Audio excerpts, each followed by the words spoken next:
Ce n'est pas la version qui a été racontée, mais la version qu'on a essayé de cacher.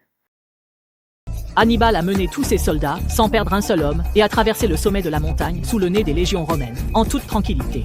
En réalité, Hannibal avait appris cette astuce des indigènes espagnols. Autrefois, son propre père était tombé dans ce piège et avait perdu la vie aux mains de l'ennemi. Le lendemain matin, Fabius découvrit qu'il avait été dupé par la ruse d'Hannibal.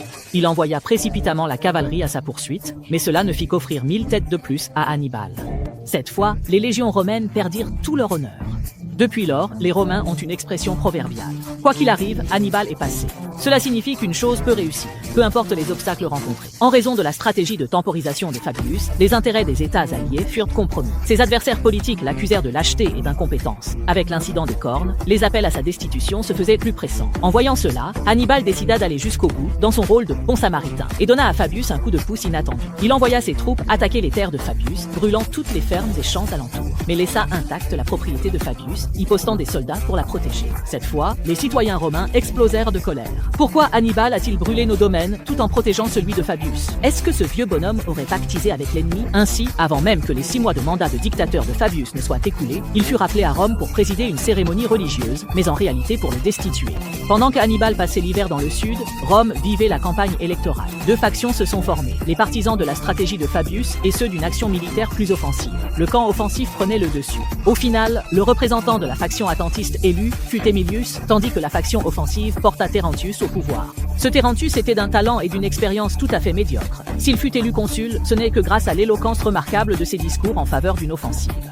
C'est également lui qui, lors de la bataille de Cannes, fit périr des dizaines de milliers de soldats romains. La bataille de Cannes est considérée comme la plus impressionnante de l'ère des armes blanches en Europe. Hannibal, avec 50 000 hommes, a encerclé l'armée romaine de 70 000 soldats, et ces 70 000 Romains ont tous été tués. Les bagues en or récupérées sur les cadavres romains par les troupes d'Hannibal furent entassées en une montagne. Voyons comment s'est déroulée cette bataille épique et découvrons si elle mérite vraiment sa réputation. Le matin du 2 août 216, avant JT, les 2 camps se sont déployés près du village de Cannes, au bord de la mer Adriatique. Hannibal disposait de 40 000 fantassins et de 10 000 cavaliers, tandis que Rome alignait 80 000 fantassins et 7 000 cavaliers. Si les Romains avaient si peu de cavalerie, c'est parce que Hannibal avait anéanti la plupart de leurs cavaliers lors des combats de l'année précédente, et il n'avait toujours pas réussi à combler ce manque. Les 2 camps étaient déployés en 3 lignes, gauche, centre et droite, l'infanterie occupant le centre et la cavalerie les 2 ailes.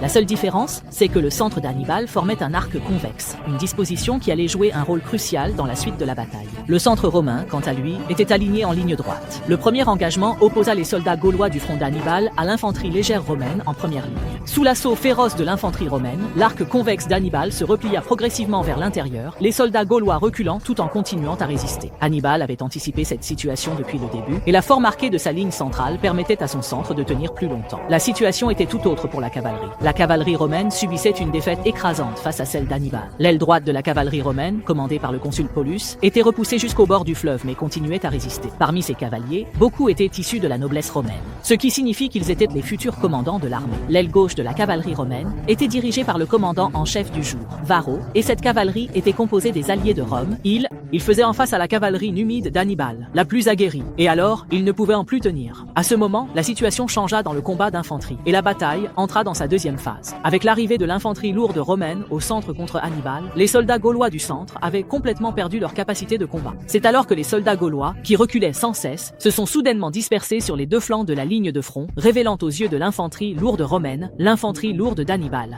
Ces hommes étaient vraiment dignes d'être l'élite qui avait suivi Hannibal à travers les Alpes.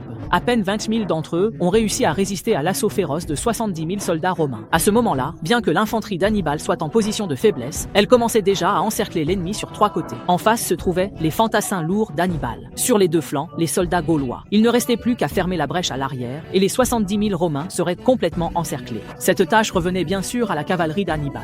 La cavalerie de l'aile droite romaine, repoussée au bord de la rivière, avait été anéantie. Ses futurs commandants de Rome étaient tous tombés au combat. Seuls quelques-uns avaient réussi à s'échapper en sautant dans la rivière. Le consul Paulus, voyant que la cavalerie qu'il commandait avait disparu et que sa monture avait été tuée par l'ennemi, choisit de rejoindre l'infanterie lourde pour se battre. La cavalerie alliée de l'aile gauche romaine, sans rivière derrière elle pour l'empêcher de fuir, prit la fuite sous la conduite du commandant en chef Varron. Aussitôt, la cavalerie d'Hannibal, désormais libre, contourna l'arrière de l'infanterie romaine et boucha la brèche. Le plan d'encerclement d'Hannibal était achevé. 50 000 soldats d'Hannibal encerclaient 70 000 soldats romains. Une manœuvre d'encerclement contre l'armée romaine revenait à leur poupée tomber tout issu. Car les soldats romains étaient tous issus de citoyens importants. Et même encerclés, ils ne lèveraient jamais les bras pour se rendre. L'ancien consul Servilius, qui commandait l'infanterie lourde, fut tué au combat. Le consul Paulus, venu rejoindre l'infanterie lourde, trouva aussi la mort. Et plus de 80 sénateurs intégrés à la cavalerie et l'infanterie lourde furent presque tous tués. Seuls quelques hommes réussirent à briser l'encerclement d'Hannibal et à s'échapper. Parmi eux se trouvait Scipion l'Africain, qui vaincra plus tard Hannibal. Il n'avait que 19 ans, pas encore commandant, mais c'était déjà la 3e fois qu'il subissait une défaite face à Hannibal. C'est justement parce qu'il avait pu observer à plusieurs reprises les tactiques brillantes d'Hannibal de ses propres yeux qu'il put, plus tard, utiliser ces mêmes tactiques pour vaincre Hannibal lors de la bataille de Zama. Il restait encore 10 000 soldats romains en attente dans le camp arrière. Mais comme tous les commandants avaient péri, ils ne savaient pas quoi faire, si bien que la plupart furent faits prisonniers. Seuls les plus malins réussirent à s'enfuir. Au cours de cette bataille, plus de 70 000 Romains perdirent la vie, tandis qu'Hannibal ne perdit que 5 500 hommes, dont la majorité étaient des soldats gaulois. Dans toute l'histoire, c'est la première fois que les légions romaines subissent un tel désastre, et ce sera aussi la dernière. Pour dépouiller les morts de tout ce qu'ils avaient de précieux sur eux, l'armée d'Hannibal mit une journée entière sans parvenir à terminer. Le peuple romain accepta ce fait avec calme, et n'infligea aucune punition à Varron. Le commandant en chef qui avait pris l'initiative de défier Hannibal avait été vaincu, puis s'était enfui pour survivre. Mais, comme un malheur n'arrive jamais seul, une autre mauvaise nouvelle tomba. Les 2 légions envoyées au nord pour réprimer les Gaulois venaient elles aussi d'être anéanties. Depuis l'entrée d'Hannibal en Italie, les Gaulois, qui avaient été soumis auparavant, s'étaient de nouveau rebellés. Rome avait donc envoyé 2 légions, mais elles tombèrent dans le piège tendu par les Gaulois. Les légions romaines, en poursuivant l'ennemi, s'aventurèrent dans la forêt. Mais les grands arbres de la forêt avaient été préalablement sciés par les Gaulois, et ils tombèrent comme des dominos. Les 2 légions furent presque entièrement écrasées par les arbres. Puis les Gaulois profitèrent de l'occasion pour achever les survivants. Même les commandants périrent aux côtés de leurs soldats. En l'espace de quelques jours à peine, Rome perdit successivement plus de 80 000 soldats. Le Sénat et les citoyens romains, profondément pieux et croyants, ne purent supporter un tel choc. Ne pouvant supporter un tel choc, il dépêcha Fabius au temple de Delphes en Grèce pour demander un oracle. De leur côté, les soldats d'Hannibal conseillaient tous d'attaquer immédiatement la capitale romaine pendant que l'occasion se présentait. Si nous attaquons maintenant, dans 5 jours, nous pourrons dîner sur la plus haute colline de Rome. Mais Hannibal, âgé de 31 ans, fit la sourde oreille à leurs conseils. Il était convaincu que seule la désintégration de l'alliance romaine permettrait d'anéantir Rome une bonne fois pour toutes, et qu'attaquer la capitale romaine à ce moment-là n'avait aucun sens. C'est alors qu'un de ses subordonnés, le pointant du doigt, prononça une phrase devenue célèbre. Vous savez comment remporter la victoire, mais vous ne savez pas comment en tirer parti. Rome est le pays le plus têtu que j'ai jamais vu. Hannibal leur a renvoyé 8000 prisonniers romains. Mais non seulement les Romains ont refusé de les reprendre, ils ont même dépensé une fortune pour acheter des esclaves et former de nouvelles légions. Hannibal a remporté une victoire totale contre Rome à Cannes, mais alors, comment aurait-il dû exploiter ce succès pour anéantir Rome une bonne fois pour toutes? C'est devenu le sujet de discussion de tout le monde. Les subordonnés d'Hannibal l'ont même accusé en disant « Vous savez comment remporter la victoire, mais vous ne savez pas comment en tirer parti ». Hannibal avait alors 2 options devant lui. La première, comme le suggéraient ses hommes, était de foncer sur la capitale et de prendre Rome en une attaque. Mais la capitale romaine avait des murailles solides. Pour les percer, il aurait fallu se préparer à un siège d'au moins 2 ou 3 ans. De plus, il n'avait que 50 000 hommes, dont seulement 25 000 mercenaires venus d'Espagne, sur lesquels il pouvait vraiment compter. Les Gaulois qu'il avait rejoints risquèrent de trahir à tout moment en cas de crise. Attaquer une grande ville avec si peu de troupes relevait du rêve insensé. Et il y a un point plus important. Rome comptait des citoyens libres dans plus de 70 cités alliées. Si l'on attaquait la capitale romaine, ces cités alliées lanceraient sûrement une attaque surprise par l'arrière. C'est pourquoi Hannibal, malgré l'opposition générale, choisit de ne pas se concentrer uniquement sur la prise de la capitale. Mais était-il vraiment impossible de s'emparer d'une grande ville en peu de temps avec un nombre limité de troupes? Si Rome se retrouvait en crise, ces cités alliées viendraient-elles vraiment à son secours? Des situations similaires se sont déjà produites auparavant. Non seulement Rome n'a pas reçu d'aide, mais ses alliés se sont même unis à ses ennemis pour la frapper. Une autre méthode consisterait à démanteler complètement l'alliance romaine avant d'attaquer la capitale. C'est d'ailleurs la stratégie en laquelle Hannibal a toujours cru.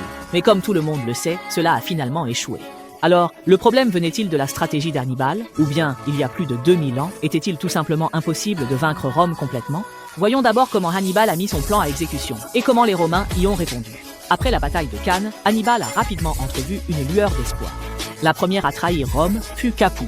Capoue est située dans la région de Campanie, au centre-sud de l'Italie, et occupe une position extrêmement importante. Le carrefour des 2 grandes routes reliant Rome au sud se trouve justement à Capoue, ce qui signifie que Capoue contrôle la voie vitale reliant Rome au sud. Les habitants de cette ville, à l'exception de la participation à la vie politique romaine, jouissaient des mêmes droits que les citoyens romains. Avant cela, ils avaient toujours combattu Hannibal aux côtés de Rome, mais aujourd'hui, ils ont trahi Rome sans hésitation, et ce n'est d'ailleurs pas la première fois qu'ils se révoltent. Lorsqu'une cité-État puissante fait défection, cela provoque immédiatement un effet domino. Aussitôt après après, les 4 villes voisines de Capoue ont également annoncé leur retrait de l'Alliance romaine. Durant l'hiver de l'an 216 avant JC, Hannibal et ses soldats n'eurent plus à dormir dehors pendant la saison froide. Ils passèrent à l'hiver à Capoue, logés dans des maisons et purent même dormir dans de grands lits confortables. À présent, Hannibal semble avoir tous les avantages, mais en réalité, il est déjà dans une situation extrêmement difficile. Après la bataille de Cannes, il avait envoyé son jeune frère Mago à Carthage pour faire un rapport sur les résultats de la bataille, espérant ainsi obtenir l'aide de son pays. Mago montra aux anciens de Carthage une montagne de bagues en or, en disant que toutes provenaient des soldats romains que nous avons vaincus, et leur demanda « Alors, vous trouvez ça impressionnant ou pas ?» Alors, dites-moi, est-ce que vous trouvez ça impressionnant ou pas? Mais les anciens ont répliqué, parmi les peuples latins, lequel a choisi de se rallier à nous? Parmi les 37 cités coloniales latines, combien ont quitté le front pour se rendre à Hannibal? Après tout, Marconius était encore jeune. Face aux questions incisives des anciens, il ne put que répondre « Aucun ». Les anciens ont encore demandé « Alors, y a-t-il des signes de trahison parmi les cités alliées de Rome ?» Marconi a répété « Je ne suis pas sûr ». Les anciens ont poursuivi. Et les Romains ont-ils demandé à Hannibal d'ouvrir des négociations de paix? Marconius répondit « Non plus ». Un ancien dit alors « Pourquoi te vantes-tu autant pour rien? En quoi est-ce différent de la situation d'il y a 3 ans, quand Hannibal venait de franchir les Alpes ?» Ainsi, non seulement les anciens de Carthage n'ont pas envoyé de renfort à Hannibal, mais ils ont aussi envoyé Marconius sur le champ de bataille en Espagne. L'Espagne avait rapporté beaucoup d'argent à Carthage ces dernières années, et il semblait plus réaliste de conserver l'Espagne que de tenter de dissoudre l'Alliance romaine. Ne recevant aucune aide, Hannibal n'avait vraiment pas d'autre choix que de se tourner vers les prisonniers romains. Auparavant, Hannibal torturait toujours les prisonniers romains jusqu'à la mort, puis relâchait sans condition les prisonniers des nations alliées. Mais cette fois, Hannibal s'est montré plus clément. Il a de nouveau relâché les prisonniers des alliés, puis a dit doucement aux prisonniers romains « Tant que vous pouvez payer une rançon, je suis prêt à vous laisser rentrer chez vous ». Il a donc laissé 10 prisonniers retourner à Rome en tant que représentants, afin de transmettre son geste de bonne volonté. À ce moment-là, Hannibal détenait 8000 prisonniers romains. S'il les relâchait, il pourrait bien reprendre les armes contre lui. De plus, le prix exigé par Hannibal correspondait à celui d'un esclave de base, sans compétences particulières, ce qui montrait déjà à Rome sa sincérité à vouloir négocier la paix. Autrefois, les deux camps échangèrent leurs prisonniers, mais cette fois, Rome n'avait aucun prisonnier de l'armée d'Hannibal. Ainsi, après que ces 10 prisonniers eurent embrassé leur famille en tant que représentants, ils furent renvoyés. Le Sénat n'était pas incapable de payer la rançon de ces 8000 citoyens. Ces hommes représentaient presque la force de 2 légions romaines, et Rome avait cruellement besoin de ces 8000 personnes à ce moment-là. Mais ils préféraient dépenser une fortune pour acheter des esclaves, afin de former de nouvelles légions, plutôt que de payer la rançon pour récupérer ces 8000 hommes. Car ce que Rome refusait, ce n'était pas de racheter les prisonniers, mais bien de répondre à la tentative d'Hannibal d'explorer une possibilité de paix. En voyant l'attitude de Rome, Hannibal fut très en colère et vendit donc ces 8000 prisonniers comme esclaves aux Grecs. Pour montrer leur détermination à poursuivre le combat, tous les membres du Sénat romain durent contribuer avec l'ensemble de leurs biens personnels, à l'exception de leurs biens immobiliers. De plus, pour lever des fonds, des obligations de guerre furent émises, et tous les citoyens, à l'exception des prolétaires, étaient tenus d'en acheter une part proportionnelle à la richesse de leur foyer.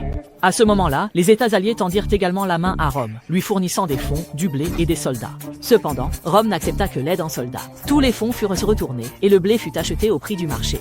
À ce moment-là, bien que tout le pays soit uni, la situation de Rome ne s'améliora pas le moins du monde. De plus, une autre mauvaise nouvelle arriva. Une autre ville alliée importante venait également de faire défection. Rome est le pays le plus malchanceux que j'ai jamais vu. Déjà acculée au bord du gouffre par Hannibal, elle se retrouve maintenant avec de plus en plus d'ennemis attaqués sur 5 fronts. À l'est, l'ennemi était le royaume de Macédoine sur la péninsule grecque. Au sud, la puissante Syracuse en Sicile. À l'ouest, l'Espagne. Au nord, les Gaulois. Et le plus redoutable de tous, Hannibal, fait la loi sur la péninsule italienne. C'est vraiment la malchance incarnée. On ne peut pas faire pire question malchance. Alors qu'a donc fait Rome exactement? Comment Rome a-t-elle pu se mettre à dos toutes les grandes puissances du bassin méditerranéen? Tout cela a commencé à cause d'Hannibal. Prenons d'abord Syracuse en Sicile. Elle était alliée à Rome depuis des décennies, n'a jamais trahi Rome et lui est même venue en aide dans les moments difficiles. Mais au moment crucial de l'invasion de la péninsule italienne par Hannibal, Rome, au moment crucial pour la péninsule, Hiéron, souverain de Syracuse, est mort à 90 ans. Son petit-fils, 15 ans, lui a succédé sur le trône. Cependant, peu de temps après l'accession au pouvoir du petit-fils, une guerre civile a éclaté. Hannibal a saisi l'occasion et a envoyé des espions à Syracuse pour fomenter une rébellion. Il a même promis aux opposants de Syracuse que, s'ils parvenaient à vaincre Rome, toute l'île de Sicile leur appartiendrait. Ainsi, le petit-fils de 15 ans, qui venait à peine de monter sur le trône, a été assassiné par l'opposition et l'alliance conclue avec Rome est ainsi devenue caduque. Ainsi, Syracuse, le plus important allié de Rome en Sicile, est devenu son ennemi. De plus, Archimède, qui se vantait de pouvoir soulever la terre, vivait alors à Syracuse. Il allait représenter un immense obstacle pour les Romains qui envisageaient d'attaquer la ville. Ensuite, à l'est, se trouvait la Macédoine, dont le roi à cette époque était Philippe V. Hannibal ne s'attendait pas à ce que Philippe V prenne l'initiative de lui proposer une alliance pour anéantir Rome. En effet, Philippe V était parent d'Alexandre. Même s'il n'osait pas espérer vaincre la Perse, conquérir l'Égypte et marcher jusqu'en Inde comme Alexandre, il pensait qu'il n'était pas exagéré de profiter de l'aura d'Alexandre pour dominer à nouveau toute la Grèce. Cependant, les Romains avaient étendu leur sphère d'influence jusqu'à la péninsule grecque. Le roi de Macédoine, voyant combien Hannibal avait été impressionnant lors de la bataille de Cannes, décida de s'allier avec lui pour éliminer la plus grande menace, Rome. Le roi de Macédoine envoya des émissaires à Hannibal, annonçant qu'il repousserait d'abord l'influence romaine sur la péninsule grecque, puis qu'il mènerait une armée pour débarquer sur la péninsule italienne et combattre aux côtés d'Hannibal. Pour remercier la Macédoine de son engagement dans la guerre, Hannibal promit également au roi de Macédoine qu'une fois Rome vaincue, il mènerait lui-même ses troupes sur la péninsule grecque afin d'aider la Macédoine à dominer toute la Grèce. Ainsi, les deux grandes puissances de la Méditerranée, Carthage et la Macédoine, formèrent une alliance. En réalité, que ce soit Syracuse ou la Macédoine, ils n'étaient que des promesses illusoires faites par Hannibal. 3 ans plus tôt, Hannibal avait même promis à ses soldats qu'il avait suivi à travers les Alpes qu'une fois Rome détruite, ils deviendraient les nouveaux maîtres de la péninsule italienne. Heureusement, les émissaires qu'Hannibal avait envoyés en Macédoine furent interceptés par les Romains, ce qui permit à Rome de découvrir l'accord passé entre eux. Quant à l'Espagne, à l'ouest, c'était la terre natale d'Hannibal. Dès le début de la Deuxième Guerre punique, Rome avait envoyé 2 légions pour y combattre. Les Gaulois du Nord, quant à eux, étaient de vieux adversaires de Rome, mais l'invasion d'Hannibal les avait rendus plus arrogants que jamais. Pendant la Deuxième Guerre punique, la période la plus difficile pour Rome fut les 4 années allant de 215 à 211 avant JC. Durant cette période, Rome dut faire face à la menace de 5 fronts ennemis. Le Sénat s'était alors transformé en véritable état-major en temps de guerre et avait également procédé à des ajustements dans les nominations de ses responsables. En raison du système républicain de Rome, les consuls ne pouvaient pas exercer 2 mandats consécutifs. Et comme Rome devait combattre sur plusieurs fronts, 2 consuls par an étaient manifestement insuffisant. C'est pourquoi on attribua aux commandants des titres comme ancien consul, prêteur ou ancien prêteur, leur conférant en réalité des pouvoirs à peine inférieurs à ceux des consuls. À partir de l'an 215 avant JC, les principaux commandants de Rome étaient les 4 suivants. Fabius, qui avait auparavant été nommé dictateur, avait 60 ans cette année-là. C'est également à cette époque que son surnom de le temporisateur devint le bouclier de l'Italie face à Hannibal. Ensuite vient Claudius, qui dans la lutte contre Hannibal, privilégiait des tactiques offensives, ce qui lui valut le surnom de épée de l'Italie. Il y a aussi Sempronius, dont la légion était composée d'esclaves. Cette armée d'esclaves s'est montrée exceptionnellement courageuse lors des combats contre Hannibal et a joué un rôle crucial. Ensuite vient Valerius, qui était plus doué pour la diplomatie. C'est pourquoi le Sénat lui confia la responsabilité du front macédonien. Abonnez-vous à Animistica pour ne rien manquer. Likez, partagez et rejoignez-moi tout de suite pour un nouveau voyage dans l'histoire.